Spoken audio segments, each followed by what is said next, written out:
সুযোগ সন্ধানী হলে মাপের পাল্লায় তো ইনসাফ ধরে থাক, আরো জুলুম করে কথা বলেন। ঠিক বললাম না? আমি ঠিক বললাম?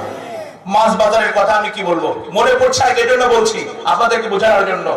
মাছ মরা এক ধরনের কিনবেন, এরপরে তাজা কিনবেন আর এক ধরনের। আরে ভাই, পানি দিয়ে আরো তাজা করে রাখে, আমি বুঝতে পারি না পানি দেওয়ার কেন প্রয়োজন। তার মানে পেটের মধ্যে 100 গ্রাম পানি ঢুকুক যেন পাল্লা ভারী হয়। এই হলো আমরা মুসলমান। কথা কয় না কে? কথা বুঝতেছেন? আহা, বাবা মুসলমান, দাদা মুসলমান, পরদাদা মুসলমান, 14 গোষ্ঠী মুসলমান। এই জন্য আমরা নিজেদেরকে মুসলমান হিসাবে দাবি করি। মনে রাখবেন, মুসলমান কোন একক বস্তুর নাম নয়।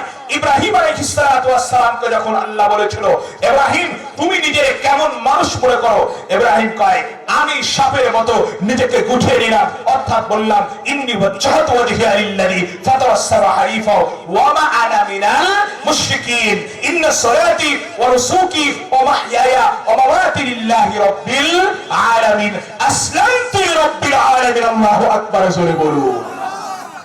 সুতরাং মাথার মধ্যে লম্বা টুপি, গোল টুপি ইত্যাদি টুপি লাগাইলে নিজেকে মুসলমান কখনো দাবি করা যায় না।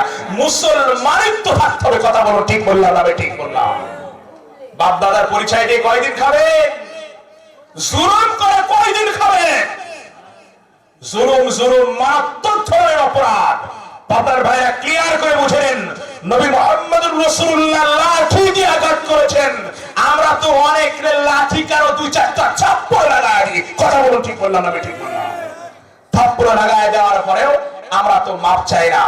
আল কাটতে কাটতে এটার তো অবস্থা কি বলবো? আপনাদের অঞ্চলে আছে না? কথা রাখেন। হ্যাঁ, আপনারা মনে করছেন রোদের মনে হয় জানে না। আরে পাবনার না, আপনার মনে হয় খুব একটা দূরে। আমি বুঝি না, একবারে 4 হাত আল, এক বছরে 1 হাত, পরের বছরে 2 হাত, তার বছরে 3 হাত, আস্তে আস্তে এমন হয় 2টার মাঝে মনে হয় কয়েক ইঞ্চি। নাঙ্গল দিতে গেলে ডানে আর বামে কচিং কচিং আরম্ভ হয় যদি 1 হাত বাড়ায় দিতে পারি। কথা বলুন, ঠিক বললাম না? আমি ঠিক বললাম? মনে রাখবেন, ইঞ্চি ইঞ্চি হিসাব দিতে হবে। আপনি যদি আপনার সন্তানের ব্যাপারে, মা বাবারা ক্লিয়ার করে শোনেন, আপনার সন্তানের ব্যাপারেও যদি আপনি জুলুম করেন, ইনসাফ যদি না করেন, রব্বুল আলামিনের দরবারে কাট করার মধ্যে দাঁড়াইতে হবে। কি মনে করেছেন? আল্লাহ বলছেন না, ফামান ইয়ামাল মিসকালা, যেটা আগে বললাম, ফামান ইয়ামাল মিসকালা যাররাতিন খায়রান ইয়ারা ওয়া মান ইয়ামাল মিসকালা যাররাতিন শাররান ইয়ারা। শার আর খায়র রব্বুল আলামিন পাল্লার মধ্যে আনবেন, মিসিং হওয়ার সম্ভাবনা নয়। ও বন্ধুরা আমার, আজকে যদি বাতাসের গতিবেগ পর্যন্ত যদি মাপা যায়, আমেরিকায় দেখছেন না লস অ্যাঞ্জেলিসের মধ্যে কত প্রকারের আগুন জ্বলছে, আর বাতাসে কত হাওয়া আসতেছে, সবগুলো বহির্বিশ্ব থেকে মাপা হচ্ছে। শুধু তাই নয়, আকাশের মধ্যে কত হাওয়া যাচ্ছে, ডানে বামে কত হাওয়া যাচ্ছে, চাপ কত তৈরি হচ্ছে। ও বন্ধুরা আমার, যদি আজকের পৃথিবীর বিজ্ঞান যদি মাপতে পারে, বলুন তো দেখি আল্লাহ সবকিছু আনতে পারে না? এই জন্য আমি তাফসীরের মধ্যে পেয়েছি সিসিটিভি আবিষ্কার, এটা আল্লাহ পাক কোরআনে করেছেন। সুবহানাল্লাহ, জোরে বলুন। আচ্ছা বলুন তো দেখি, কিরামান কাতিবিন আছে না নাই? আচ্ছা বলুন তো, এই দুইটা সিসিটিভি কিনা? বুঝেন নাই? আছে না নাই? নেট করলেও বুঝতেছেন? দেখে কেমন লেখে। কাতিবিন মানে কি? দেখে না লেখে? দেখতেছেন, লিখতেছেন, বুঝেননি? এরপরে আছে বামে কি আরেকজন, দেখতেছেন, লিখতেছেন। এই যে আমার সামনে একটাতে লাইভ চলছে আর একটাতে রেকর্ডিং হচ্ছে, বলুন তো দেখি, এটার মধ্যে যদি রেকর্ডিং করা সম্ভব হয়, বহু বছর পরেও যদি এটাকে বের করা সম্ভব হয়, অথবা মোড়ের মধ্যে যেগুলো সিসিটিভি ফুটেজ লাগানো আছে, অপরাধীকে যদি শনাক্ত করা যায়, বলুন তো দেখি রব্বুল আলামিন মরণের পরে আনতে পারবেন না? সুতরাং সিসিটিভি কে বানাইছেন? সুতরাং কি বুঝলেন? হিসাব করে কাজ করেন, আবার যেন দেশ ত্যাগ করা লাগে না। হায় হায়, কথা কয় একটা পাবনার ঘর। কথা বলুন, ঠিক বললাম না? ঠিক বললাম? আপনারা চান রাষ্ট্র ব্যবস্থা স্থান হোক?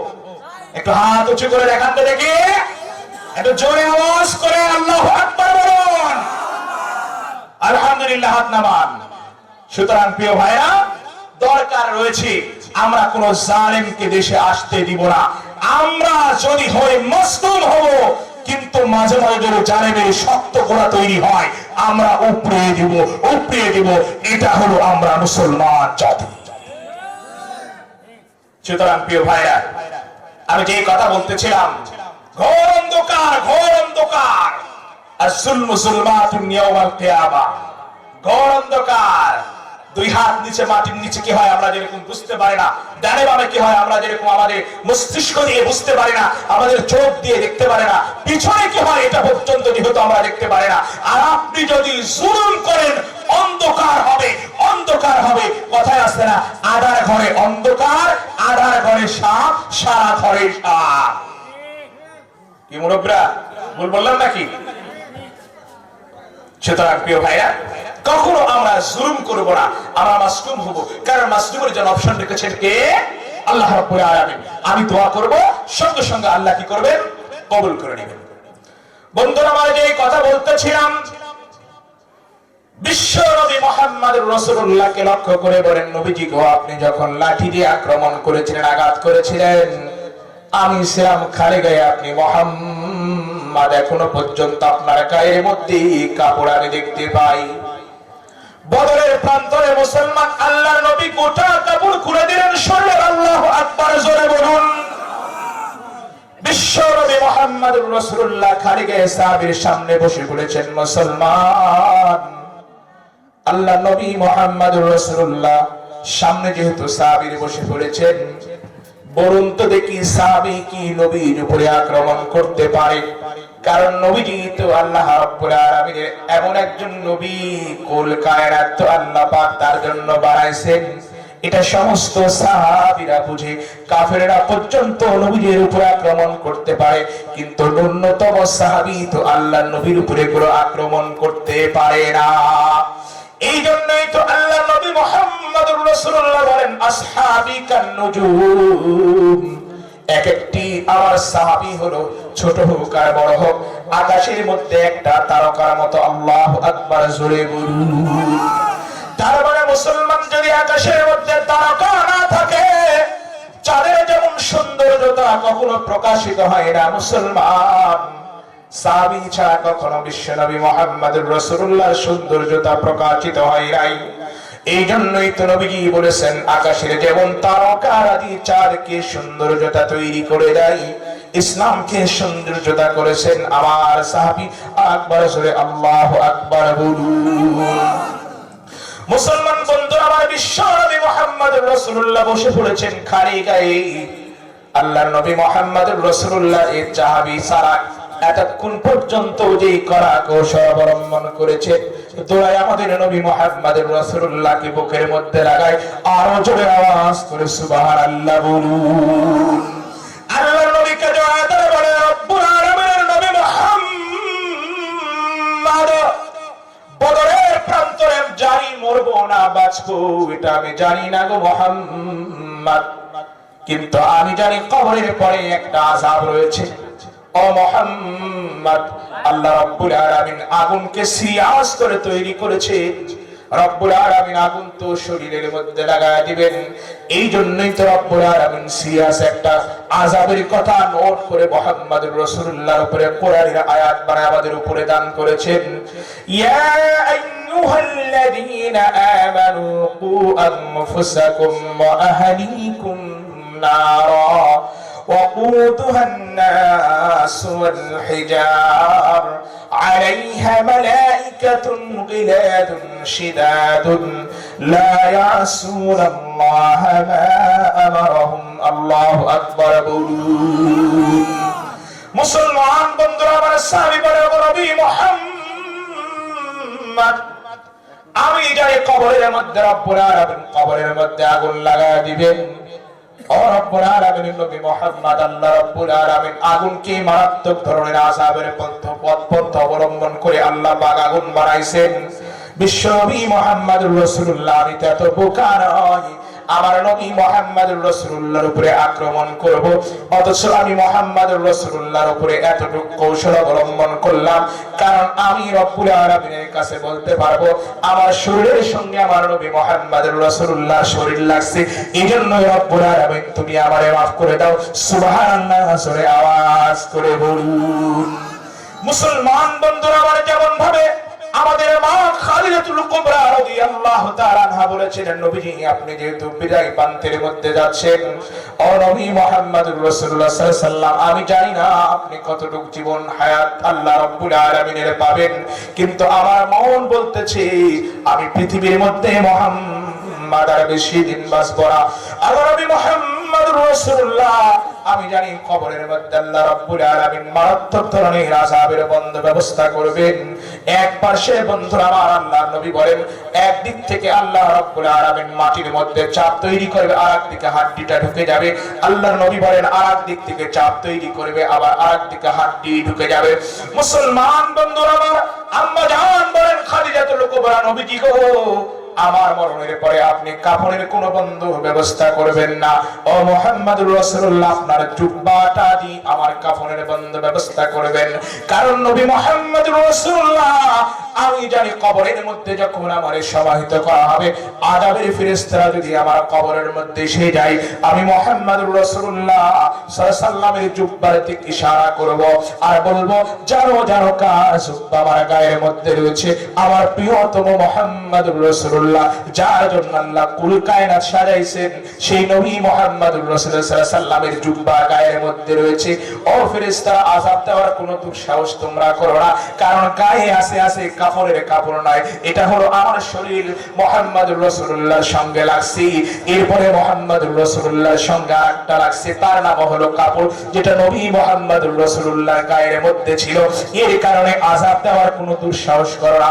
এই কারণে রব্বুল আলামিনের কাছে আমি ওসিলা মানবো, তার মানে রব্বুল আলামিনের নবী মুহাম্মদুর রাসূলুল্লাহ জুব্বার উপরে কোনো আযাবের ফেরেশতা আযাব দেওয়ার শক্তি নাই। চিৎকার দিয়ে আল্লাহু আকবার জোরে বলুন।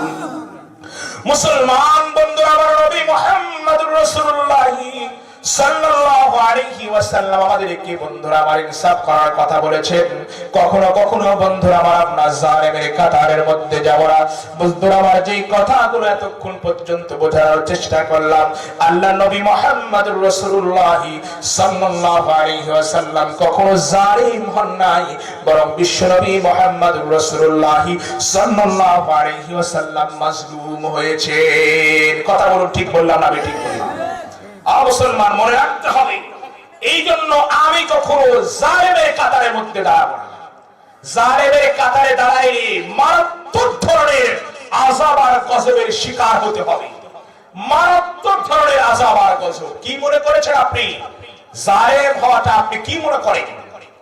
মুসলমান ভাইরা, আল্লাহ নবী মুহাম্মদুর রাসূলুল্লাহ সাল্লাল্লাহু আলাইহি ওয়াসাল্লামের উপরে আবু জেহেল আক্রমণ করেছিল। আবু জেহেল জালেম হয়েছিল। কথা কন না কেন? আবু লাহাব জালেম হয়েছিল। আবু জেহেল তো এমন নবী মুহাম্মদ সাল্লাল্লাহু আলাইহি ওয়াসাল্লামের উপরে জুলুম করেছে। বন্ধুরা আমার, এবার আবু জেহেলের জুলুমের খেসারত আল্লাহ নবী মুহাম্মদুর রাসূলুল্লাহ এমন জুলুমের কারণে, বিশ্বনবীর উপরে জুলুমের কারণে, এবার হাজী সাহেব আমার ডানে বামে থাকতে পারেন, আপনারা বলুন তো দেখি, যতগুলো মহল মক্কা শরীফের মধ্যে হাজিরা গিয়ে করে, সব মহলগুলো কার বাড়ির উপরে পড়ে? কথা কন না কেন? জোরে আওয়াজ দিয়ে কন না কেন? কারণ বিশ্বনবী মুহাম্মদুর রাসূলুল্লাহর উপরে সে কি করেছে? জুলুম করেছে। আল্লাহ নবী সাল্লাল্লাহু আলাইহি ওয়াসাল্লাম দাওয়াত দেওয়ার জন্য গিয়েছেন, নবী করিম সাল্লাল্লাহু আলাইহি ওয়াসাল্লাম দাওয়াত দেওয়ার জন্য গিয়েছেন রাতের আধারে। ও মুহাম্মদ সাল্লাল্লাহু আলাইহি ওয়াসাল্লাম, আপনি যান না আপনার চাচার কাছে, আল্লাহ পাঠাইছেন। নবী করিম সাল্লাল্লাহু আলাইহি ওয়াসাল্লাম গিয়েছেন, আল্লাহ নবী সাল্লাল্লাহু আলাইহি ওয়াসাল্লাম অপেক্ষা করতেছেন, চাচা খুলবে দরজা রাতের আধারে। এক পর্যায়ে নবী মুহাম্মদ সাল্লাল্লাহু আলাইহি ওয়াসাল্লাম অপেক্ষার প্রহরের মধ্যে রয়েছেন। কে আসছো? আমি ভাতিজা মুহাম্মদ। কে আসছি? আমি ভাতিজা মুহাম্মদ। কি জন্য এসেছো? ও চাচা, মানুষ সমাজের মধ্যে লজ্জা রাখবে। আমি জানি চাচার নেতৃত্ব বড় পাওয়ার, লজ্জা রাখবে, কারণ নেতাদের অনেক লজ্জা লাগে, কি লাগে না?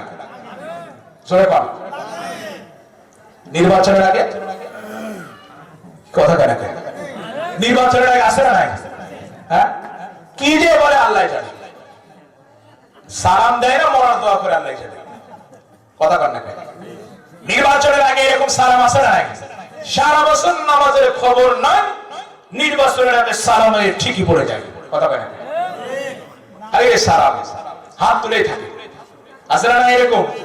নির্বাচন যখন হয়ে যায় আর খবর নাই।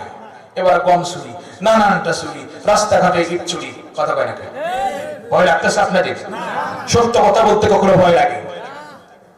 রাজনীতি বর্তমান হয়েছে প্যাকনীতি।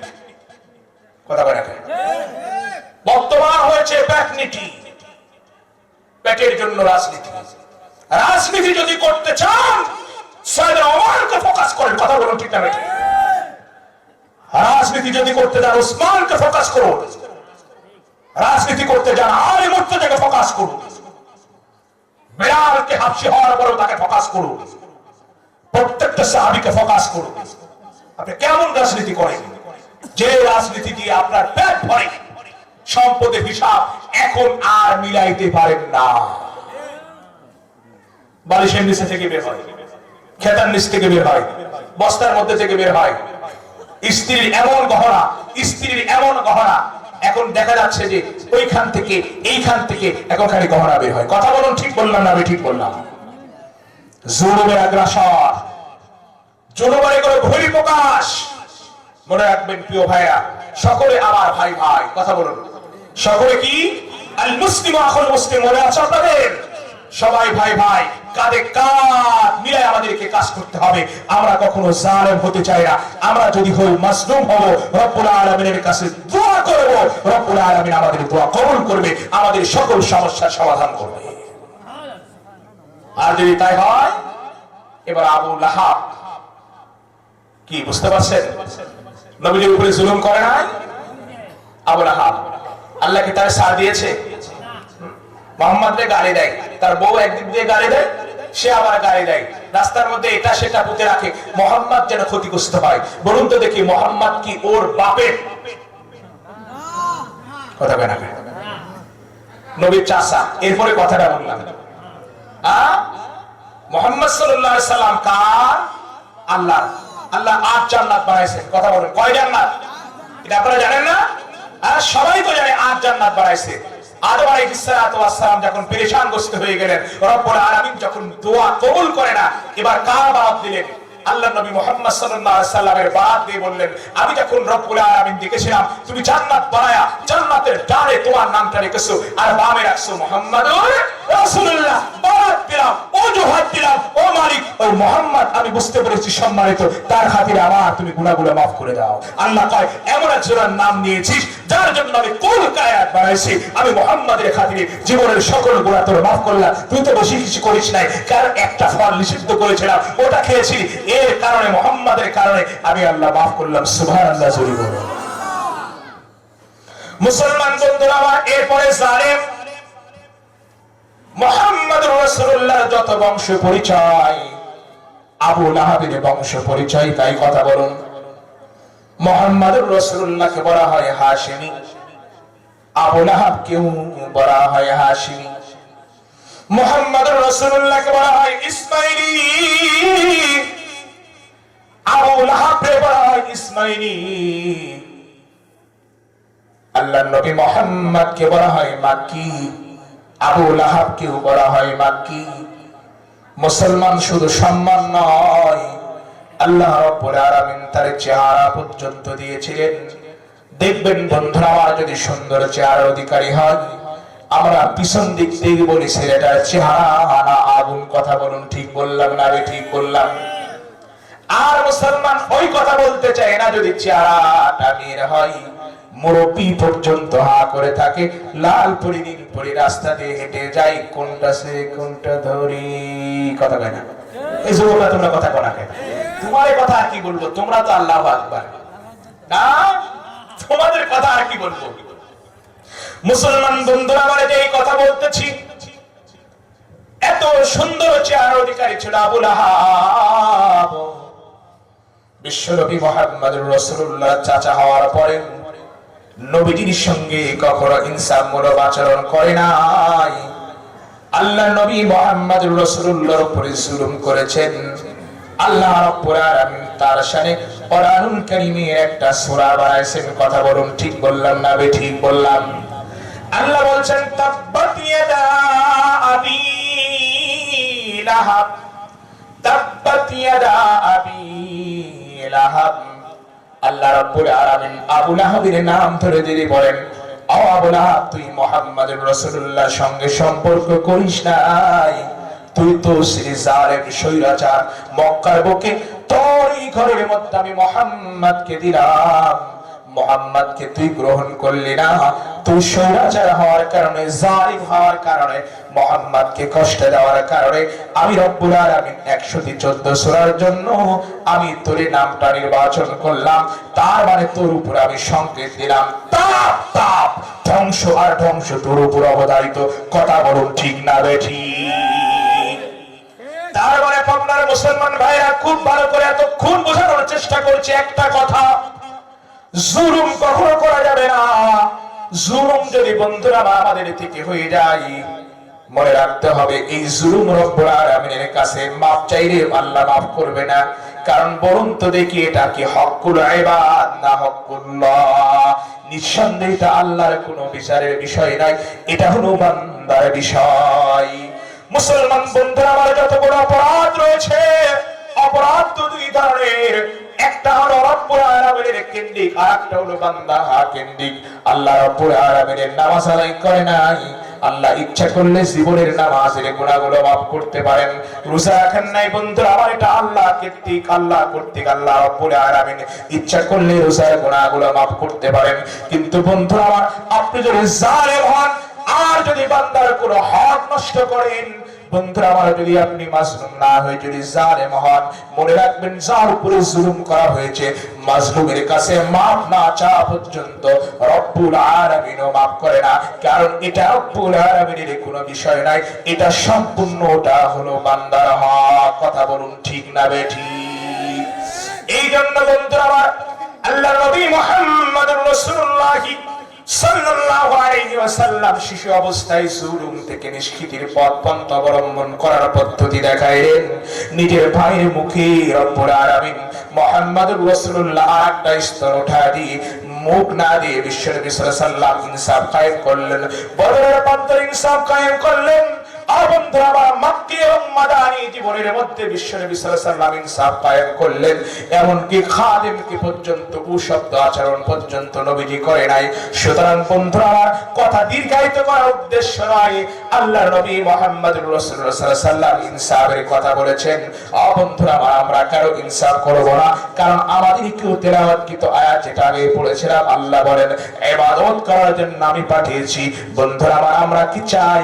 ইবাদতের মাঝখানে আমরা কোন প্রোডাকশন, আল্লাহর নবী মুহাম্মদ সাল্লাল্লাহু আলাইহি ওয়াসাল্লাম যেটা শিক্ষা দিয়েছেন, এটার মধ্যে বাধা বিপত্তি তৈরি করে, বন্ধুরা তৈরি করে, ছিদ্র তৈরি করে, আমরাও তো চাই না রব্বুল আলামিনের কাছে ইবাদতটা যেন নষ্ট হয়ে যায়। কারণ এসেছি তো আমরা জান্নাতের ট্রফি জেতার জন্য।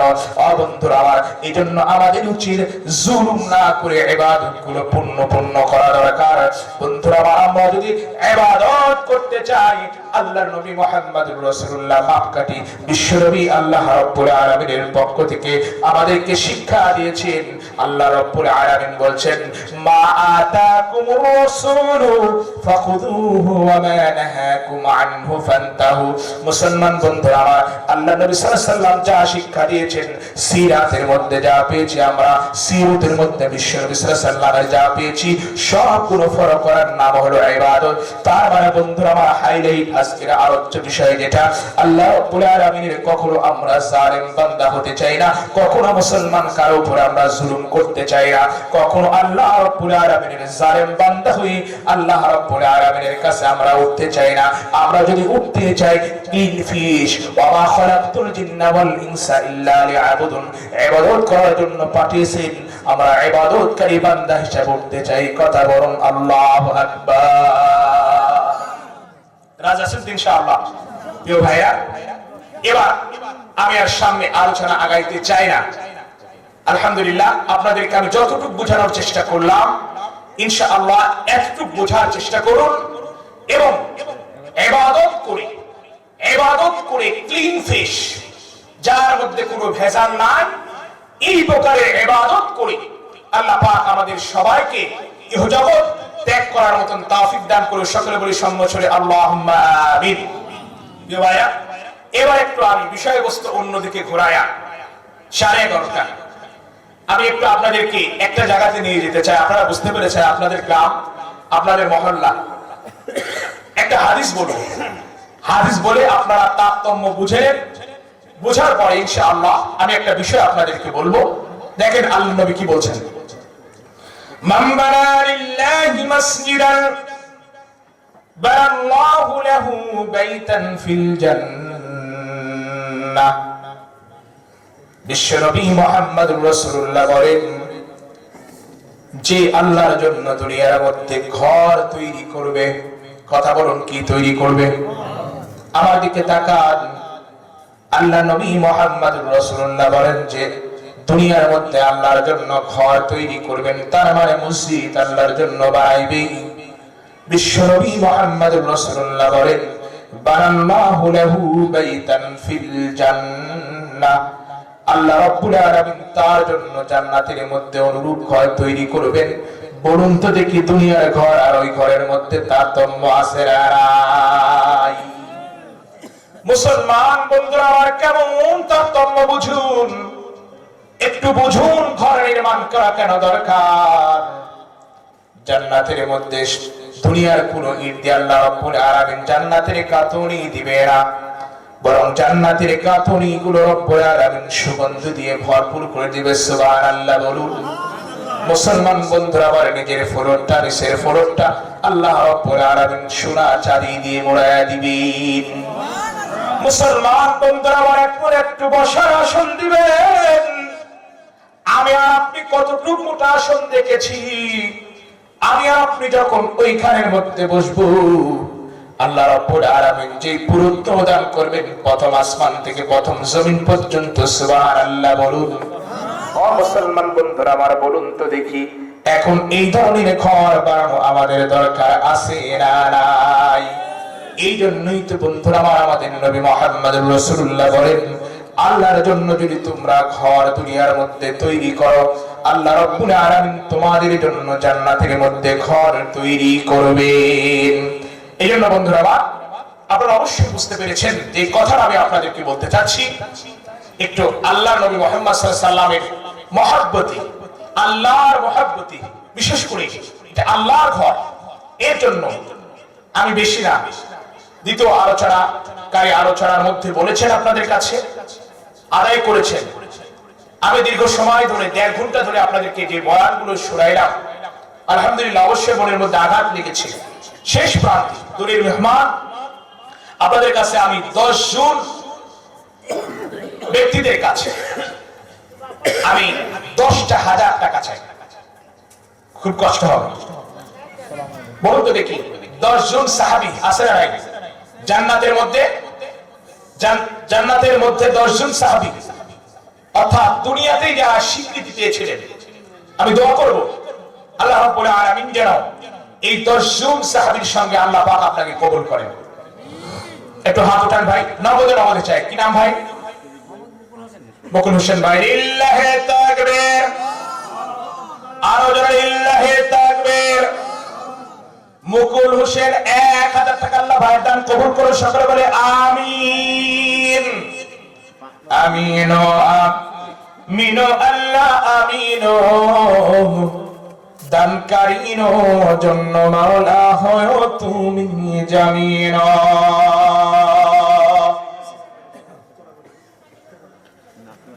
এটা কি মানা যায়? তোরাপাড়ার সেক্রেটারি ভাই, কি সুন্দর পদ। 1000 টাকা যদি আপনারা মানেন, আমার কোনো আপত্তি নাই। হয়েছে কি বলুন তো, কি রব্বুল আলামিন জান্নাত জোড়া বানাইছে? কথা কয় না, জান্নাত জোড়া না, তাহলে দান বিজয় হবে। এটা ভাইয়ের জন্য তাকবীর। ভাই যান কোথায়? লিল্লাহি তাকবীর। তোরাবাড়ি সরদার ভাই মুখখানা দেখতে চাই। 1000 টাকা জনগণ মানে নাই, হাত থেকে ছেড়ে দিলাম ভাই, একটু মেহেরবানি করে আমার সামনে চাই। লিল্লাহি তাকবীর। আবার আড়াই কিন্তু অন্য ধরনের ভাই। মারহাবা। লিল্লাহি তাকবীর। আরো জোরে পাবনাবাসী কে এলাকার মানুষকে জানাইবেন না? মহল্লার অবস্থা যদি ছোট হয় কিন্তু ইমানি শক্তি দক্ষিণ পাড়ার বেশি। একটু চিৎকার দিয়ে লিল্লাহি তাকবীর দেখতে চাই। রবিউল সরকার বাকি 500 টাকা আল্লাহ রাব্বুল আলামিন ভাই দান তুমি কবুল করে নাও, সাইমারে বরকত দান করে দাও, সবাইকে কবুল করে নাও, যারা আলোচক সবাইকে তুমি কবুল করে নাও। আমরা যারা আমিন আমিন করছি গভীর রজনী তার নামাজের হাত কবুল করে আমাদের জীবনের সকল গুনাহগার মাফ করে আমাদেরকে বেগুনাহ তুমি মাসুম বানায় দাও। ইয়া আল্লাহ রাব্বুল আলামিন তুমি এক, তুমি অদ্বিতীয়। মা রাগ করলে বাবার কাছে যাওয়া যায়, বাবা রাগ করলে মায়ের কাছে যাওয়া যায়, তুমি যদি রাগ করো রব্বুল আলামিন আমরা কোথায় যাব আল্লাহ? ইয়া আল্লাহ রাব্বুল আলামিন আমরা জানি তোমার দুইটা নাম রহমান আর রহিম, দুইটা নামের গুণ ধরিয়া রব্বুল আলামিন আমাদের জীবনের গুনাহগুলো তুমি মাফ করে দাও। ইয়া আল্লাহ আমাদেরকে বেগুনাহ মাসুম বানাইয়া আমাদেরকে জান্নাত তুমি নসিব করে দাও। ইয়া আল্লাহ রাব্বুল আলামিন এই মাহফিল ইন্তেজার কমিটিকে তুমি কবুল করে নাও। আল্লাহ পর্দার আড়ালের মধ্যে বসে বসে মা বোন আল্লাহ দীর্ঘক্ষণ পর্যন্ত আলোচনা শুনলো। ইয়া আল্লাহ মা বোনদের আল্লাহ তুমি কবুল করে নাও। ইয়া আল্লাহ রাব্বুল আলামিন আল্লাহ ডেকোরেশন আল্লাহ যাদের আল্লাহ তাদেরকেও তুমি কবুল করে নাও। সভাপতি সেক্রেটারি সকল রব্বুল আলামিন সদস্যদের তুমি কবুল করে নাও। ইয়া আল্লাহ ইমাম মুয়াজ্জিন আল্লাহ খাদেম আল্লাহ সবাইকে তুমি তোমার ঘরে কবুল করে নাও। সর্বোপরি রব্বুল আলামিন আজকের জলসা খানা তুমি কবুল করে নাও। কাল কঠিন বিপদের মুহূর্তে তোমার নবী আমাদের নবী যখন আল্লাহর সুপারিশের ওসিলা খুঁজবে, গভীর রাত্রে মাহফিল করা তুমি চিত্র হিসাবে আমলনামা উঠায় দিও। ইয়া আল্লাহ রাব্বুল আলামিন এর খাতিরে জীবনের সকল গুনাহগুলো তুমি মাফ করে দিও আল্লাহ।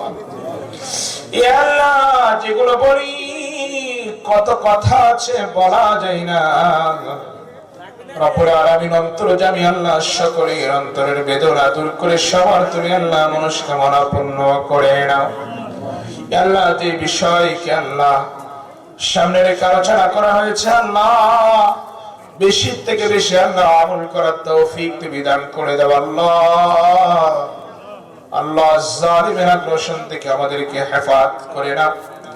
ইয়া আল্লাহ রাব্বুল আলামিন সর্বপ্রকার আল্লাহ ইনসাফের মধ্যে থাকতে পারি সে তৌফিক তুমি দান করে দাও।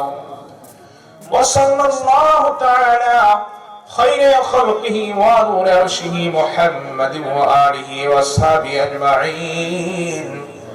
আমিন আমিন আমিন বিরহমাতিকা ইয়া আরহামার রাহিমিন। দোয়া চাই, হয়তো আল্লাহ চাইলে আবার কোনো একদিন দেখা হতে পারে। কথার মাধ্যমে আচরণের মাধ্যমে যদি কেউ কষ্ট পেয়ে থাকেন আল্লাহর রাস্তায় মাফ করবেন। সাদাকাল্লাহুল আলিয়্যুল আযীম। আসসালামু আলাইকুম ওয়া রাহমাতুল্লাহ।